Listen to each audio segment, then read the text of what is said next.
It is through the cities for the dead that we actually really know the Etruscans. This is one of them, and it is 6-6 in our textbook.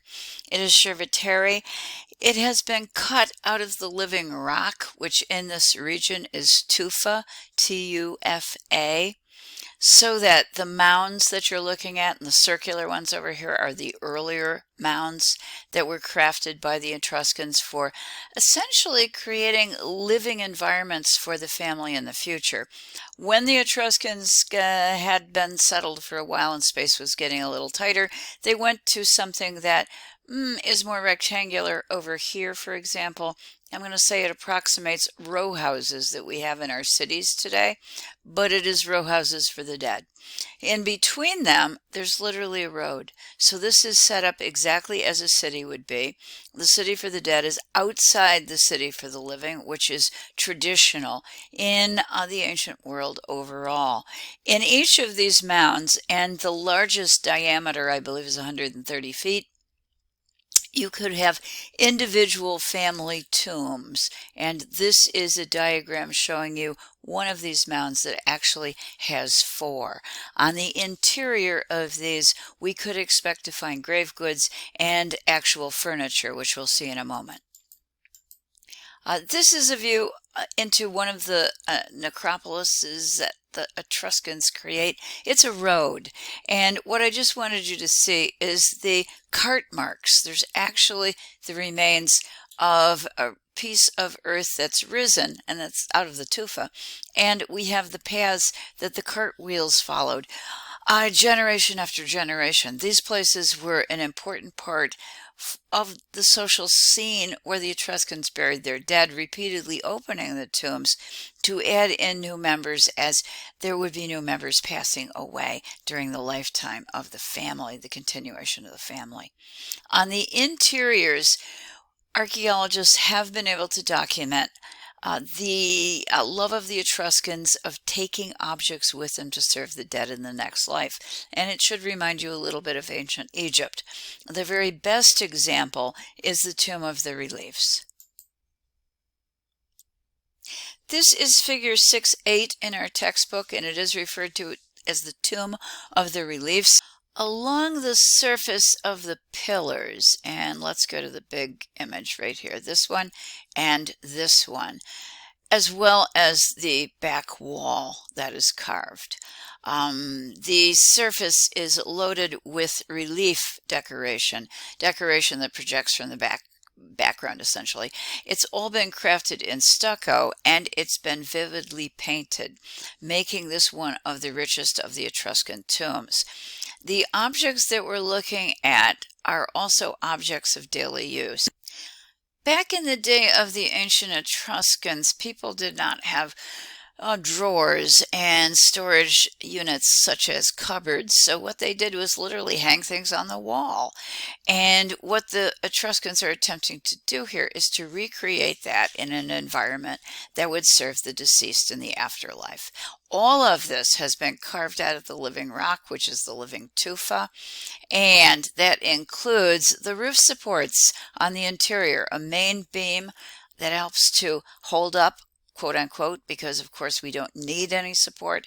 The Etruscans have essentially carved out a cavern, and then these, which are carved replicas of beams that would have been used to support the ceiling, and then the pillars themselves, which again are not necessary for holding up the roof.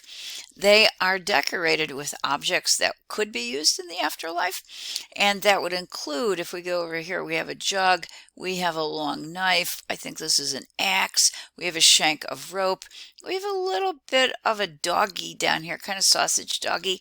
So we're going to take our pet into the afterlife. If we turn the corner on that pillar on the other side, we're going to see another critter. This is a goose.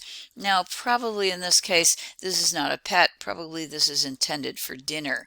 But in all cases, it suggests things of this world that have been replicated to take to the next one. We also have a series of niches that go around the room, and they run around here. There are 12 of those niches. You're looking at the, I'm going to call it the centrally located one because it is slightly larger than the others. And what we assume is that that is the place for the founding ancestral couple. It has stucco pillows so they could recline. The dead would be placed there and it would serve as a bed, but it could also double as a banqueting couch in the afterlife for both husband and wife. Along the base, there are slits, and there are 32 of those. So the later members of the family, and perhaps we could say the lesser members of the family, in that they're not the founding members, would have been placed there, allowing the family to remain together in a single tomb in the afterlife. And for the Etruscans, there is an incredible emphasis on the family. I do believe that's something else that the Etruscans are going to pass to the Romans. A closer look inside, and in this particular case, we can see the color that has been used on the surface to highlight the individual objects. And on the back over here, you can also see there was a great concern with taking implements of war that would include a helmet and shield.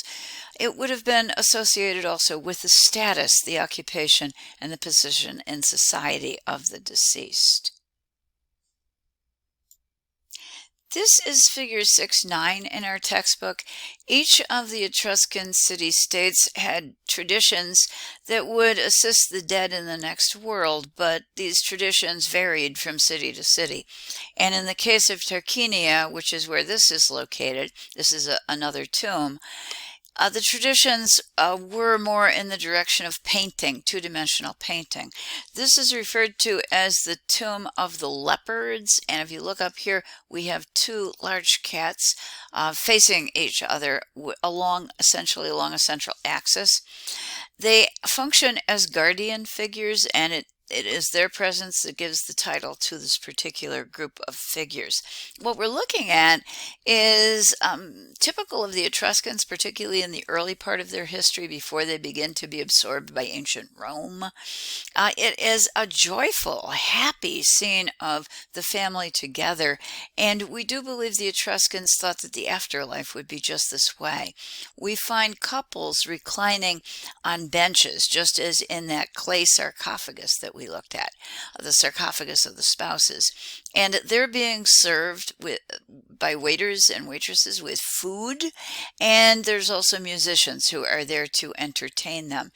This is a world essentially of delights and of exuberant music in the background and the wonderful flavors of a fine meal. Let's look at a couple details.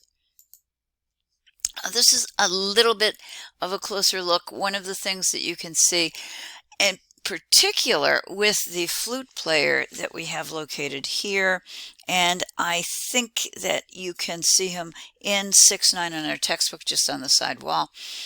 He is filled with surface pattern and animation. We have a lot of surface pattern with the foliage and all of the, I'm going to call them maybe buds that are around the leaf and the stem. There's also decorative pattern to the garment that he's wearing. And in addition to that, there's a lot of animation. Look at the figure striding forward and his garment flowing out behind him. The artist, again, is not terribly concerned with naturalism, because if you look at this guy's hands, I think they look maybe like the world's largest hands. They're large, but that is to convey the idea of movement as he actually plays the double pipes. All of this is intended to convey the performer functioning at the banquet to serve the deceased. I'd also like to take us to a detail of that banquet. Again, the loving relationship between husband and wife as they recline on the banquet couch, which can also serve as a bed. Here we have the lady as she lovingly touches her husband. What the husband does is to lift up an egg. An egg is generally considered to be a symbol of rebirth and of renewal, and I think this sums up the ideas of the Etruscans that these tombs would provide them with the opportunity to continue living in the next world very much as they had done in this one.